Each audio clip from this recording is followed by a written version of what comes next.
Stage 3. The second of the three spirits. Awaking in the middle of a prodigiously tough snore, and sitting up in bed to get his thoughts together, Scrooge had no occasion to be told that the bell was again upon the stroke of 1. He felt that he was restored to consciousness in the right nick of time, for the especial purpose of holding a conference with the second messenger dispatched to him through Jacob Marley's intervention. But, finding that he turned uncomfortably cold when he began to wonder which of his curtains this new spectre would draw back, he put them every one aside with his own hands, and lying down again, established a sharp lookout all round the bed. For he wished to challenge the spirit on the moment of its appearance, and did not wish to be taken by surprise and made nervous. Gentlemen of the free and easy sort, who plume themselves on being acquainted with a move or two, and being usually equal to the time of day, express the wide range of their capacity for adventure by observing that they are good for anything from pitch and toss to manslaughter, between which opposite extremes, no doubt, there lies a tolerably wide and comprehensive range of subjects. Without venturing for Scrooge quite as heartily as this, I don't mind calling on you to believe that he was ready for a good broad field of strange appearances, and that nothing between a baby and a rhinoceros would have astonished him very much. Now, being prepared for almost anything, he was not by any means prepared for nothing. And consequently, when the bell struck 1, and no shape appeared, he was taken with a violent fit of trembling. 5 minutes, 10 minutes, a quarter of an hour went by, yet nothing came. All this time he lay upon his bed, the very core and center of a blaze of ruddy light, which streamed upon it when the clock proclaimed the hour, and which, being only light, was more alarming than a dozen ghosts, as he was powerless to make out what it meant or would be at, and was sometimes apprehensive that he might be at that very moment an interesting case of spontaneous combustion, without having the consolation of knowing it. At last, however, he began to think, as you or I would have thought at first, for it is always the person not in the predicament who knows what ought to have been done in it, and would unquestionably have done it too. At last, I say, he began to think that the source and secret of this ghostly light might be in the adjoining room, from whence, on further tracing it, it seemed to shine. This idea taking full possession of his mind, he got up softly and shuffled in his slippers to the door. The moment Scrooge's hand was on the lock, a strange voice called him by his name and bade him enter. He obeyed. It was his own room, there was no doubt about that, but it had undergone a surprising transformation.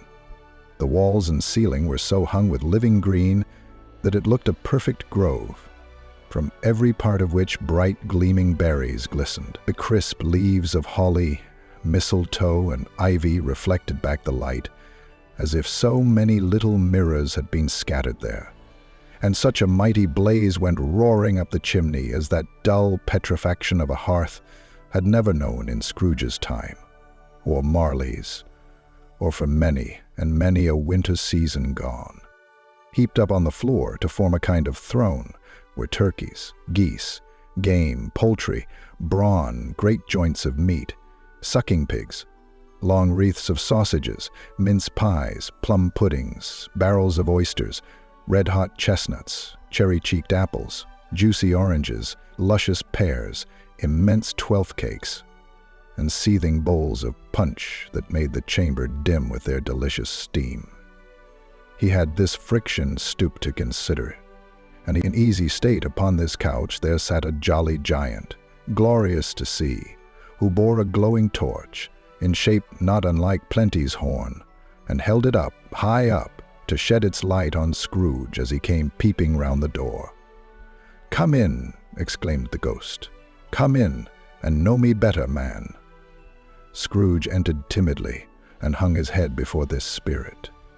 He was not the dogged Scrooge he had been, and though the spirit's eyes were clear and kind, he did not like to meet them. "I am the ghost of Christmas present," said the spirit. "Look upon me, Scrooge reverently did so. It was clothed in one simple deep green robe or mantle bordered with white fur. This garment hung so loosely on the figure that its capacious breast was bare, as if disdaining to be warded or concealed by any artifice. Its feet, observable beneath the ample folds of the garment, were also bare, and on its head it wore no other covering than a holly wreath, set here and there with shining icicles. Its dark brown curls were long and free, as its genial face, its sparkling eye, its open hand, its cheery voice, its unconstrained demeanor, and its joyful air. Girded round its middle was an antique scabbard, but no sword was in it, and the ancient sheath was eaten up with rust. "You have never seen the like of me before," exclaimed the spirit. "Never," Scrooge made answer to it. "Have never walked forth with the younger members of my family, meaning, for I am very young, my elder brothers born in these later years," pursued the phantom. "I don't think I have," said Scrooge. "I am afraid I have not." "Have you had many brothers, spirit?" "More than 1,800, said the ghost. "A tremendous family to provide for," muttered Scrooge. The ghost of Christmas present rose. "Straight," said Scrooge submissively. "Conduct me where you will. I went forth last night on compulsion, and I learnt a lesson which is working now. Tonight, if you have aught to teach me, let me profit by it. Touch my robe." Scrooge did as he was told, and held it fast. Holly, mistletoe, red berries, ivy, turkeys, geese, game, poultry, brawn, meat, pigs, sausages, oysters, pies, puddings, fruit, and punch all vanished instantly. So did the room, the fire, the ruddy glow, the hour of night, and they stood in the city streets on Christmas morning, wherefore the weather was severe. The people made a rough but brisk and not unpleasant kind of music in scraping the snow from the pavement in front of their dwellings and from the tops of their houses, whence it was mad delight to the boys to see it come plumping down into the road below and splitting into artificial little snowstorms.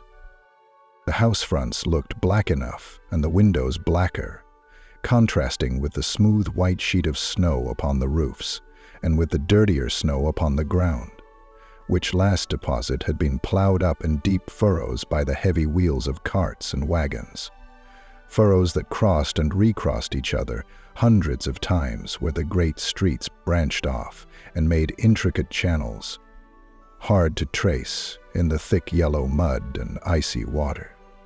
The sky was gloomy, and the shortest streets were choked up with a dingy mist, half thawed, half frozen, whose heavier particles descended in a shower of sooty atoms, as if all the chimneys in Great Britain had, by one consent, caught fire and were blazing away to their dear heart's content. There was nothing very cheerful in the climate or the town, and yet was there an air of cheerfulness abroad that the clearest summer air and brightest summer sun might have endeavored to diffuse in vain. For the people who were shoveling away on the housetops were jovial and full of glee, calling out to one another from the parapets, and now and then exchanging a facetious snowball, better-natured missile far than many a wordy jest, laughing heartily if it went right, and not less heartily if it went wrong. The poulterers' shops were still half open, and the fruiterers were radiant in their glory. And there were great round, pot-bellied baskets of chestnuts, shaped like the waistcoats of jolly old gentlemen, lolling at the doors and tumbling out into the street in their apoplectic opulence. There were ruddy, brown-faced, broad-girthed Spanish onions, shining in the fatness of their growth as Spanish friars, and winking from their shelves in wanton slyness at the girls as they went by, and glanced demurely at the hung-up mistletoe. There were pears and apples clustered high in blooming pyramids. There were bunches of grapes made, in the shopkeeper's benevolence, to dangle from conspicuous hooks that people's mouths might water gratis as they passed. There were piles of filberts, mossy and brown, recalling in their fragrance ancient walks among the woods, and pleasant shufflings ankle-deep through withered leaves.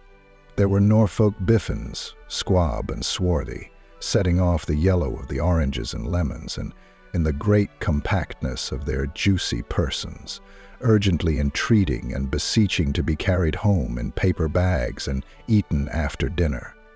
The very gold and silver fish set forth among these choice fruits in a bowl, though members of a dull and stagnant-blooded race, appeared to know that there was something going on. And to a fish went gasping round and round their little world in slow and passionless excitement. The grocers, all the grocers, nearly closed with perhaps 2 shutters down, or 1. But through those gaps, such glimpses. It was not alone that the scales descending on the counter made a merry sound, or that the twine and roller parted company so briskly, or that the canisters were rattled up and down like juggling tricks, or even that the blended scents of tea and coffee were so grateful to the nose, or even that the raisins were so plentiful and rare, the almonds so extremely white, the sticks of cinnamon so long and straight, the other spices so delicious, the candied fruits so caked and spotted with molten sugar as to make the coldest lookers-on feel faint and subsequently bilious. Or was it that the figs were moist and pulpy, or that the French plums blushed in modest tartness from their highly decorated boxes, or that everything was good to eat and in its Christmas dress? But the customers were all so hurried and so eager in the hopeful promise of the day that they tumbled up against each other at the door, crashing their wicker baskets wildly, and left their purchases upon the counter, and committed hundreds of the like mistakes in the best humor possible, while the grocer and his people were so frank and fresh that the polished hearts with which they fastened their aprons behind might have been their own, worn outside for general inspection, and for Christmas daws to peck at if they chose. But soon the steeples called good people all to church and chapel, and away they came, flocking through the streets in their best clothes and with their gayest faces. And at the same time there emerged from scores of by-streets, lanes, and nameless turnings innumerable people carrying their dinners to the bakers' shops. The sight of these poor revelers appeared to interest the spirit very much, for he stood with Scrooge beside him in the baker's doorway, and taking off the covers as their bearers passed, sprinkled incense on their dinners from his torch. And it was a very uncommon kind of torch, for once or twice, when there were angry words between some dinner carriers who had jostled each other, he shed a few drops of water on them from it, and their good humor was restored directly. For they said it was a shame to quarrel upon Christmas Day, and so it was. God love it, so it was. In time the bells ceased, and the bakers were shut up. And yet there was a genial shadowing forth of all these dinners and the progress of their cooking in the thawed blotch of wet above each baker's oven, where the pavement smoked as if its stones were cooking too. "Is there a peculiar flavor in what you sprinkle from your torch?" asked Scrooge. "There is, my own." "Would it apply to any kind of dinner on this day?" asked Scrooge. "To any kindly given. To a poor one most." "Why to a poor one most?" asked Scrooge. "Because it needs it most." "Spirit," said Scrooge after a moment's thought, "I wonder you, of all the beings in the many worlds about us, should desire to cramp these people's opportunities of innocent enjoyment."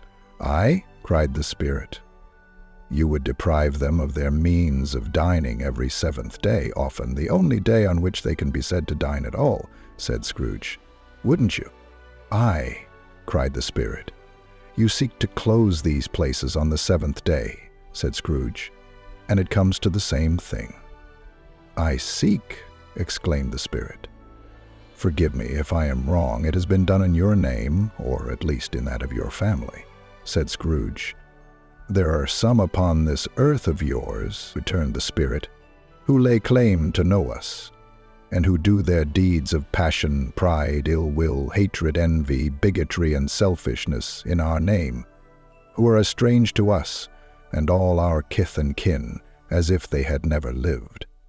Remember that, and charge their doings on themselves, not us." Scrooge promised that he would, and they went on, invisible, as they had been before, into the suburbs of the town. It was a remarkable quality of the ghost, which Scrooge had observed at the baker's, that notwithstanding his gigantic size, he could accommodate himself to any place with ease, and that he stood beneath a low roof quite as gracefully and like a supernatural creature as it was possible he could have done in any lofty hall. And perhaps it was the pleasure the good spirit had in showing off this power of his, or else it was his own kind, generous, hearty nature, and his sympathy with all poor men, that led him straight to Scrooge's clerk's, for there he went, and took Scrooge with him, holding to his robe, and on the threshold of the door the spirit smiled, and stopped to bless Bob Cratchit's dwelling with the sprinklings of his torch. "Oh," said Scrooge, "think of that." Bob had but 15 bob a week himself. He pocketed on Saturdays but 15 copies of his Christian name. And yet, the ghost of Christmas present blessed his 4-roomed house. Then up rose Mrs. Cratchit, Cratchit's wife, dressed out but poorly in a twice-turned gown, but brave in ribbons, which are cheap and make a goodly show for 6pence, and she laid the cloth, assisted by Belinda Cratchit, second of her daughters, also brave in ribbons, while Master Peter Cratchit plunged a fork into the saucepan of potatoes, and getting the corners of his monstrous shirt-collar, Bob's private property, conferred upon his son and heir in honor of the day, into his mouth, rejoiced to find himself so gallantly attired, and yearned to show his linen in the fashionable parks. And now 2 smaller Cratchits, boy and girl, came tearing in, screaming that outside the baker's they had smelt the goose and known it for their own.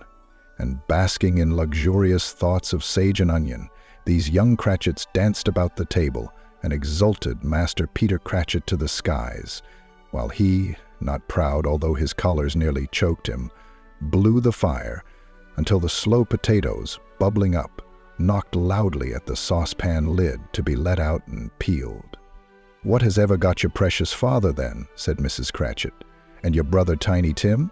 And Martha warn't as late last Christmas, day by half an hour." "Here's Martha, mother," said a girl appearing as she spoke. "Here's Martha, mother," cried the 2 young Cratchits. "Hurrah! There's such a goose, Martha. Why, bless your heart alive, my dear, how late you are," said Mrs. Cratchit, kissing her 12 times and taking off her shawl and bonnet for her with officious zeal. "We'd a deal of work to finish up last night," replied the girl, "and had to clear away this morning, mother." "Well, never mind, so long as you are come," said Mrs. Cratchit. "Sit ye down before the fire, my dear, and have a warm, Lord bless ye." "No, no, there's father coming," cried the 2 young Cratchits, who were everywhere at once. "Hide, Martha, hide!" So Martha hid herself, and in came little Bob, the father, with at least 3 feet of comforter, exclusive of the fringe, hanging down before him, and his threadbare clothes darned up and brushed to look seasonable. And Tiny Tim upon his shoulder. Alas for Tiny Tim, he bore a little crutch, and had his limbs supported by an iron frame. "Why, where's our Martha?" cried Bob Cratchit, looking round. "Not coming," said Mrs. Cratchit. "Not comin'," said Bob, with a sudden declension in his high spirits, for he had been Tim's blood horse all the way from church, and had come home rampant. "Not comin' upon Christmas Day." Martha didn't like to see him disappointed, if it were only in joke, so she came out prematurely from behind the closet door and ran into his arms, while the 2 young Cratchits hustled Tiny Tim and bore him off into the wash-house that he might hear the pudding singing in the copper. "And how did little Tim behave?" asked Mrs. Cratchit, when she had rallied Bob on his credulity, and Bob had hugged his daughter to his heart's content. "As good as gold," said Bob, "and better. Somehow he gets thoughtful. sitting by himself so much, and thinks the strangest things you've ever heard. He told me, coming home, that he hoped the people saw him in the church because he was a cripple, and it might be pleasant to them to remember upon Christmas Day who made lame beggars walk and blind men see. Bob's voice was tremulous when he told them this, and trembled more when he said that Tiny Tim was growing strong and hearty. His active little crutch was heard upon the floor, and back came Tiny Tim before another word was spoken, escorted by his brother and sister to his stool beside the fire. And while Bob, turning up his cuffs as if, poor fellow, they were capable of being made more shabby, compounded some hot mixture in a jug with gin and lemons, and stirred it round and round, and put it on the hob to simmer, Master Peter and the two ubiquitous young Cratchits went to fetch the goose, with which they soon returned in high procession. Such a bustle ensued that you might have thought a goose the rarest of all birds, a feathered phenomenon, to which a black swan was a matter of course. And in truth, it was something very like it in that house. Cratchit made the gravy, ready beforehand in a little saucepan hissing hot. Master Peter mashed the potatoes with incredible vigor. Miss Belinda sweetened up the hot plates. Bob took Tiny Tim beside him in a tiny corner at the table. The two young Cratchits set chairs for everybody, not forgetting themselves, and, mounting guard upon their posts, crammed spoons into their mouths, lest they should shriek for goose before their turn came to be helped. At last the dishes were set on, and grace was said.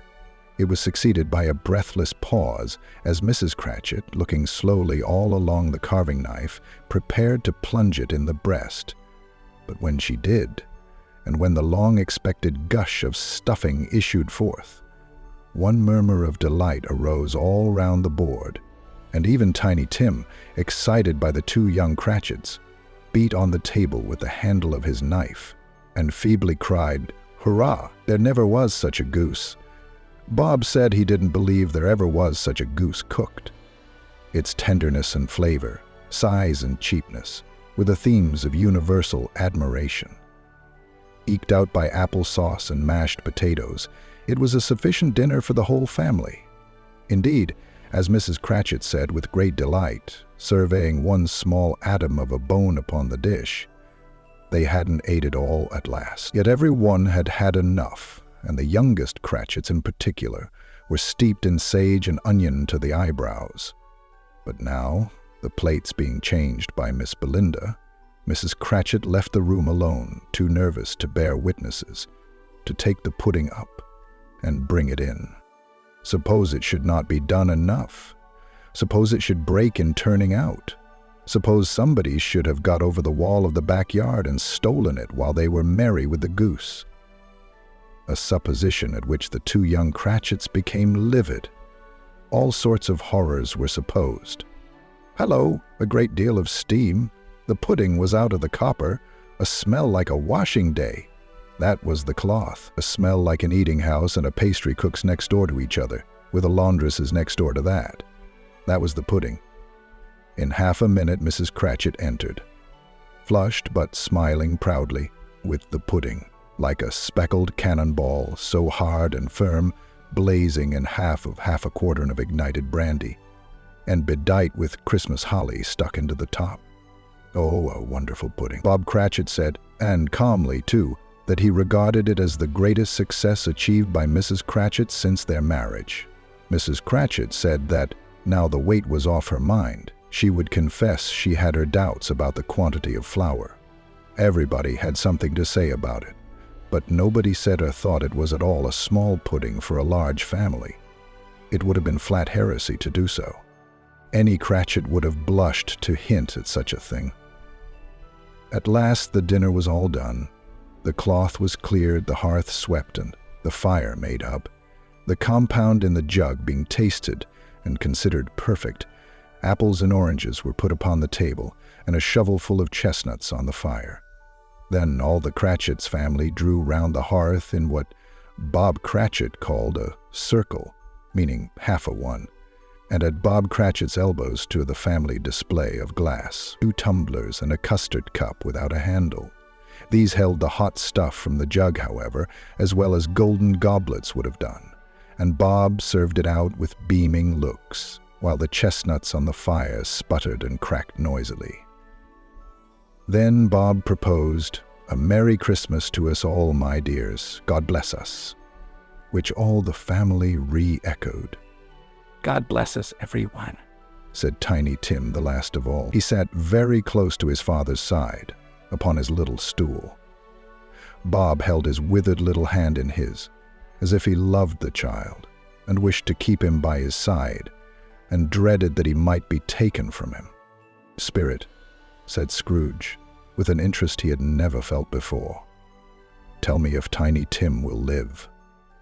"I see a vacant seat," replied the ghost, "in the poor chimney corner, and a crutch without Nona, carefully preserved. If these shadows remain unaltered by the future, the child will die." "No, no," said Scrooge. "Oh no, kind spirit, say he will be spared." "If these shadows remain unaltered by the future, none other of my race," returned the ghost, "will find him here. What then? If he be like to die, he had better do it and decrease the surplus population." Scrooge hung his head to hear his own words quoted by the spirit, and was overcome with penitence and grief. "Ma," said the ghost, "if man you be in heart, not adamant, forbear that wicked cant until you have discovered what this surplus is and where it is. Will you decide what men shall live, what men shall die?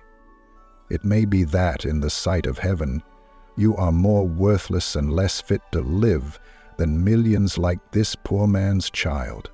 O God, to hear the insect on the leaf pronouncing on the too much life among his hungry brothers in the dust." Scrooge bent before the ghost's rebuke, and, trembling, cast his eyes upon the ground. But he raised them speedily on hearing his own name. "Mr. Scrooge," said Bob, "I'll give you Mr. Scrooge, the founder of the feast." "The founder of the feast, indeed," cried Mrs. Cratchit, reddening. "I wish I had him here. I'd give him a piece of my mind to feast upon, and I hope he'd have a good appetite for it." "My dear," said Bob, "the children, Christmas Day." "It should be Christmas Day, I am sure," said she, "on which one drinks the health of such an odious, stingy, hard, unfeeling man as Mr. Scrooge. You know he is, Robert. Nobody knows it better than you do, poor fellow." "My dear," was Bob's mild answer, "Christmas Day. I'll drink his health, for your sake, and the day's," said Miss Cratchit. "Now for his long life to him, a Merry Christmas and a Happy New Year. He'll be very merry and very happy, I have no doubt." The children drank the toast after her. It was the first of their proceedings which had no heartiness in it. Tiny Tim drank it last of all, but he didn't care tuppence for it. Scrooge was the ogre of the family. The mention of his name cast a dark shadow on the party, which was not dispelled for full 5 minutes. After it had passed away, they were 10 times merrier than before, from the mere relief of Scrooge the Baleful being done with. Bob Cratchit told them how he had a situation in his eye for Master Peter, which would bring in, if obtained, full 5 and 6pence weekly. 5 and 6pence weekly. The two young Cratchits laughed tremendously at the idea of Peter's being a man of business, and Peter himself looked thoughtfully at the fire from between his collars, as if he were deliberating what particular investments he should favor when he came into the receipt of that bewildering income. Martha, who was a poor apprentice at a milliner's, then told them what kind of work she had to do, and how many hours she worked at a stretch, and how she meant to lie abed tomorrow morning for a good long rest, tomorrow being a holiday she passed at home. Also how she had seen a countess and a lord some days before, and how the lord was much about as tall as Peter, at which Peter pulled up his collar so high that you couldn't have seen his head if you'd been there. All this time the chestnuts and the jug went round, and by they had a song about a lost child traveling in the snow from Tiny Tim, who had a plaintive little voice and sang it very well indeed. There was nothing of high mark in this. They were not a handsome family. They were not well dressed. Their shoes were far from being waterproof. Their clothes were scanty. And Peter might have known, and very likely did, the inside of a pawnbroker's. They were happy, grateful, pleased with one another, and contented with the time. And when they faded, and looked happier yet in the bright sprinklings of the spirit's torch at parting, Scrooge had his eye upon them, and especially on Tiny Tim, until the last. Here the flickering of the blaze showed preparations for a cozy dinner, with hot plates baking through and through before the fire, and deep red curtains ready to be drawn to shut out cold and darkness. There all the children of the house were running out into the snow to meet their married sisters, brothers, cousins, uncles, aunts, and be the first to greet them. Here again were shadows on the window blinds of guests assembling, and there a group of handsome girls, all hooded and fur-bowed, and all chattering at once, tripped lightly off to some near neighbor's house, where, woe upon the single man who saw them enter. Artful witches, well they knew it, in a glow. But if you had judged from the numbers of people on their way to friendly gatherings, you might have thought that no one was at home to give them welcome when they got there. Instead of every house expecting company and piling up its fires half chimney high. Blessings on it, how the ghost exulted, how it bared its breadth of breast and opened its capacious palm, and floated on, outpouring, with a generous hand, its bright and harmless mirth on everything within its reach. The very lamplighter who ran on before, dotting the dusky street with specks of light, and who was dressed to spend the evening somewhere, laughed out loudly as the spirit passed, though little kenned the lamplighter that he had any company but Christmas. And now, without a word of warning from the ghost, they stood upon a bleak and desert moor, where monstrous masses of rude stone were cast about, as though it were the burial place or giants, and water spread itself wheresoever it listed, or would have done so, but for the frost that held it prisoner, and nothing grew but moss and furze and coarse, rank grass. Down in the west, the setting sun had left a streak of fiery red, which glared upon the desolation for an instant like a sullen eye, and frowning lower, lower, lower yet, was lost in the thick gloom of darkest night. "What place is this?" asked Scrooge. "A place where miners live, who labor in the bowels of the earth," returned the spirit. "But they know me, see?" A light shone from the window of a hut, and swiftly they advanced towards it. Passing through the wall of mud and stone, they found a cheerful company assembled round a glowing fire. An old man and woman, with their children and their children's children, and another generation beyond that, all decked out gaily in their holiday attire. The old man, in a voice that seldom rose above the howling of the wind upon the barren waste, was singing them a Christmas song. It had been a very old song when he was a boy, and from time to time they all joined in the chorus. So surely as they raised their voices, the old man got quite blithe and loud, and so surely as they stopped, his vigor sank again. The spirit did not tarry here, but bade Scrooge hold his robe, and passing on above the moor, sped with it. Not to see, to see.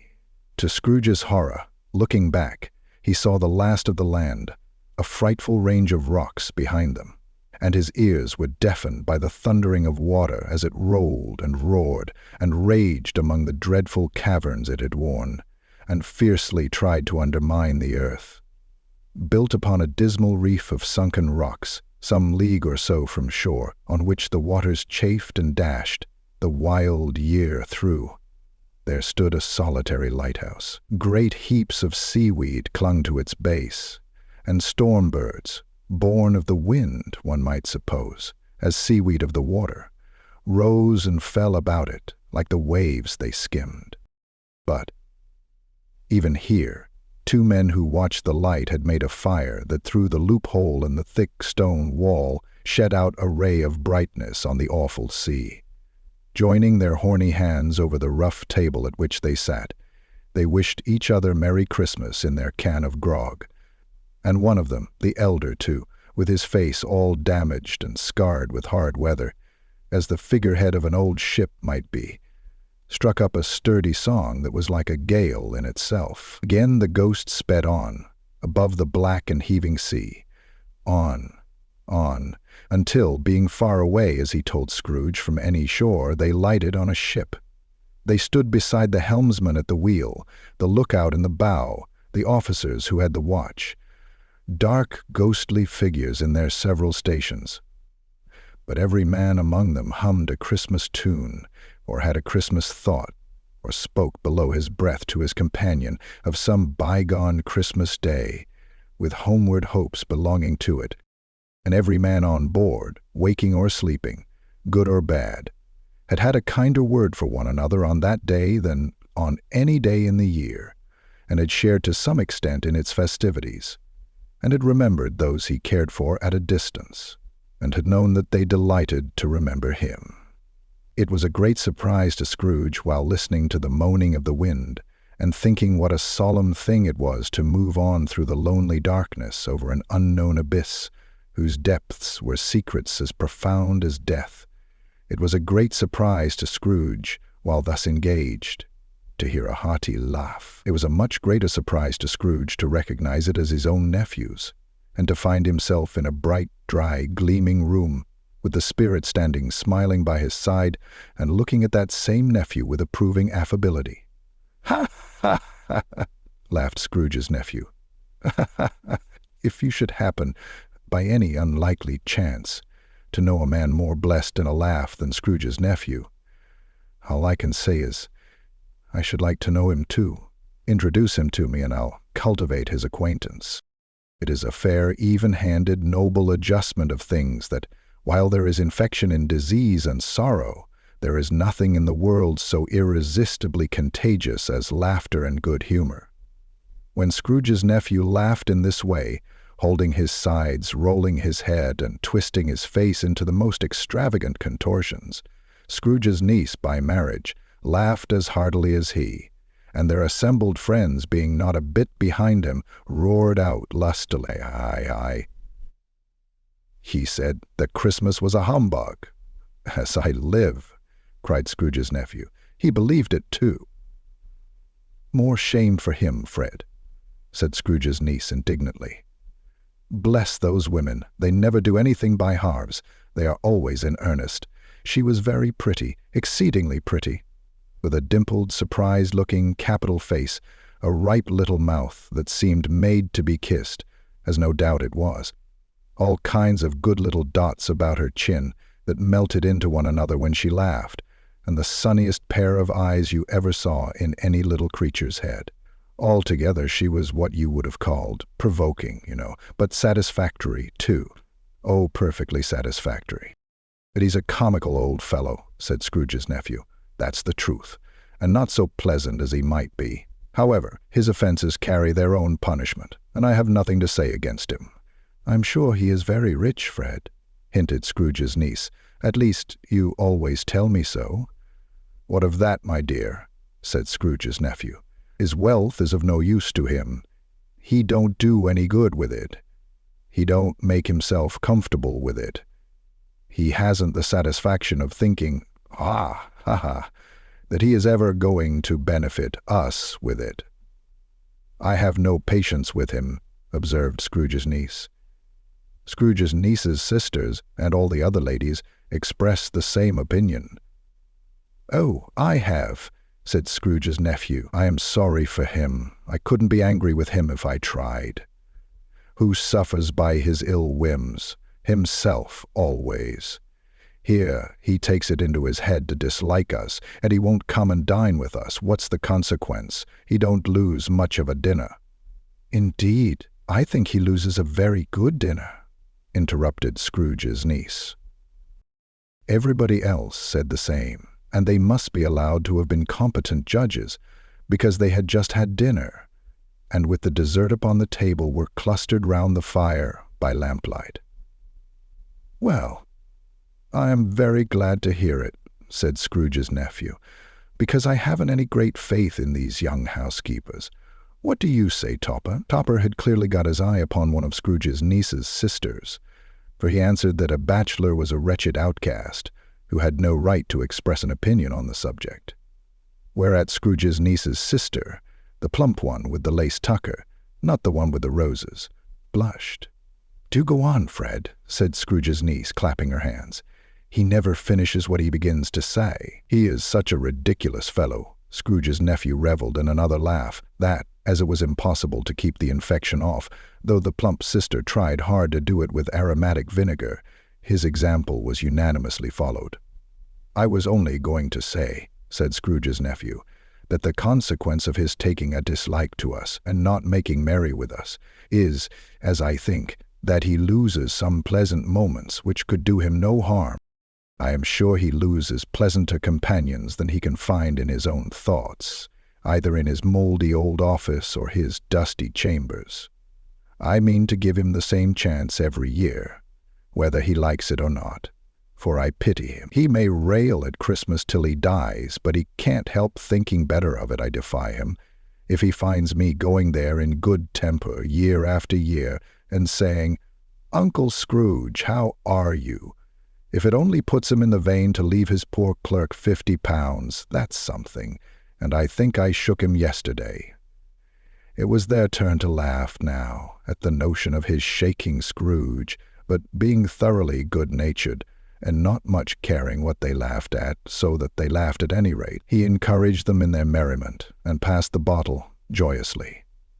After tea they had some music, for they were a musical family, and knew what they were about when they sung a glee or catch, I can assure you, especially Topper, who could growl away in the bass like a good one, and never swell the large veins in his forehead, or get red in the face over it. Scrooge's niece played well upon the harp, and played, among other tunes, a simple little air, a mere nothing. You might learn to whistle it in 2 minutes, which had been familiar to the child who fetched Scrooge from the boarding school, as he had been reminded by the ghost of Christmas past. But when this strain of music sounded, all the things that ghost had shown him came upon his mind. He softened more and more, and thought that if he could have listened to it often, years ago, he might have cultivated the kindnesses of life for his own happiness, with his own hands, without resorting to the sexton's spade that buried Jacob Marley. But they didn't devote the whole evening to music. After a while they played at forfeits, for it is good to be children sometimes, and never better than at Christmas, when its mighty founder was a child himself. Stop! There was first a game at blind man's buff. Of course there was. And I no more believe Topper was really blind than I believe he had eyes in his boots. My opinion is that it was a done thing between him and Scrooge's nephew, and that the ghost of Christmas present knew it. The way he went after that plump sister in the lace tucker was an outrage on the credulity of human nature. Knocking down the fire irons, tumbling over the chairs, bumping up against the piano, smothering himself amongst the curtains, wherever she went, there went he. He always knew where the plump sister was. He wouldn't catch anybody else. If you had fallen up against him, as some of them did, on purpose, he would have made a feint of endeavoring to seize you, which would have been an affront to your understanding, and would instantly have sidled off in the direction of the plump sister. She often cried out that it wasn't fair, and it really was not. But when, at last, he caught her, when, in spite of all her silken rustlings and her rapid flutterings past him, he got her into a corner whence there was no escape, then his conduct was the most execrable. For his pretending not to know her, his pretending that it was necessary to touch her headdress, and further to assure himself of her identity by pressing a certain ring upon her finger, and a certain chain about her neck, was vile, monstrous. No doubt she told him her opinion of it, when another blind man being in office, they were so very confidential together behind the curtains. Scrooge's niece was not one of the blindman's buff party, but was made comfortable with a large chair and a footstool, in a snug corner where the ghost and Scrooge were close behind her. But she joined in the forfeits, and loved her love to admiration, with all the letters of the alphabet. Likewise, at the game of how, when, and where, she was very great, and to the secret joy of Scrooge's nephew, beat her sisters hollow, though they were sharp girls too, as Topper could have told you. There might have been 20 people there, young and old, but they all played, and so did Scrooge, for, wholly forgetting, in the interest he had in what was going on, that his voice made no sound in their ears, he sometimes came out with his guess quite loud, and very often guessed right, too. For the sharpest needle, best Whitechapel, warranted not to cut in the eye, was not sharper than Scrooge, blunt as he took it in his head to be. The ghost was greatly pleased to find him in this mood, and looked upon him with such favor that he begged like a boy to be allowed to stay until the guests departed. But this, the spirit said, could not be done. "Here is a new game," said Scrooge. "1/2 hour, spirit, only one." It was a game called Yes and No, where Scrooge's nephew had to think of something, and the rest must find out what, he only answering to their questions yes or no, as the case was. The brisk fire of questioning to which he was exposed elicited from him that he was thinking of an animal, a live animal, rather a disagreeable animal, a savage animal, an animal that growled and grunted sometimes, and talked sometimes, and lived in London, and walked about the streets, and wasn't made a show of, and wasn't led by anybody, and didn't live in a menagerie, and was never killed in a market, and was not a horse, or an ass, or a cow, or a bull, or a tiger, or a dog, or a pig, or a cat, or a bear. At every fresh question that was put to him, this nephew burst into a fresh roar of laughter, and was so inexpressibly tickled that he was obliged to get up off the sofa and stamp. At last the plump sister, falling into a similar state, cried out, "I have found it out! I know what it is, Fred! I know what it is!" "What is it?" cried Fred. "It's your Uncle Scroogeus," which it certainly was. Admiration was the universal sentiment, though some objected that the reply to, "Is it a bear?" ought to have been, "Yes," inasmuch as an answer in the negative was sufficient to have diverted their thoughts from Mr. Scrooge, supposing they had ever had any tendency that way. "He has given us plenty of merriment, I am sure," said Fred, "and it would be ungrateful not to drink his health. Here's a glass of mulled wine ready to our hand at the moment, and I say, Uncle Scrooge—" "Well, Uncle Scrooge," they cried, "a Merry Christmas and a Happy New Year to the old man, whatever he is," said Scrooge's nephew. "He wouldn't take it from me, but may he have it nevertheless." Uncle Scrooge had imperceptibly become so gay and light of heart that he would have pledged the unconscious company in return, and thanked them in an inaudible speech, if the ghost had given him time. But the whole scene passed off in the breath of the last words spoken by his nephew, and he and the spirit were again upon their travels. Much they saw, and far they went, and many homes they visited, but always with a happy end. The spirit stood beside sick beds, and they were cheerful, on foreign lands, and they were close at home, by struggling men, and they were patient in their greater hope, by poverty, and it was rich, in almshouse, hospital, and jail, in misery's every refuge, where vain man in his little brief authority had not made fast the door, and barred the spirit out, he left his blessing, and taught Scrooge his precepts. It was a long night, if it were only a night, but Scrooge had his doubts of this, because the Christmas holidays appeared to be condensed into the space of time they passed together. It was strange, too, that while Scrooge remained unaltered in his outward form, the ghost grew older, clearly older. Scrooge had observed this change, but never spoke of it, until they left the children's 12th night party, when, looking at the spirit as they stood together in an open place, he noticed that its hair was gray.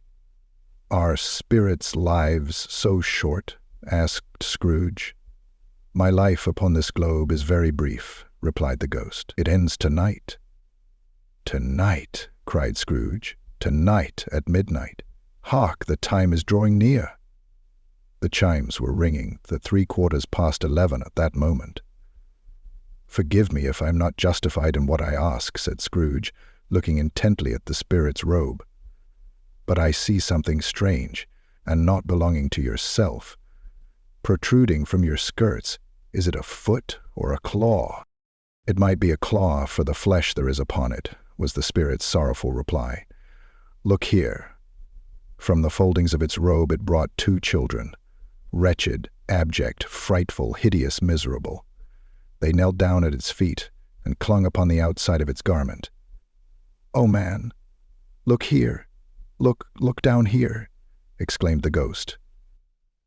They were a boy and girl, yellow, meager, ragged, scowling, wolfish, but prostrate too in their humility. Where graceful youth should have filled their features out and touched them with its freshest tints, a stale and shriveled hand like that of age had pinched and twisted them and pulled them into shreds.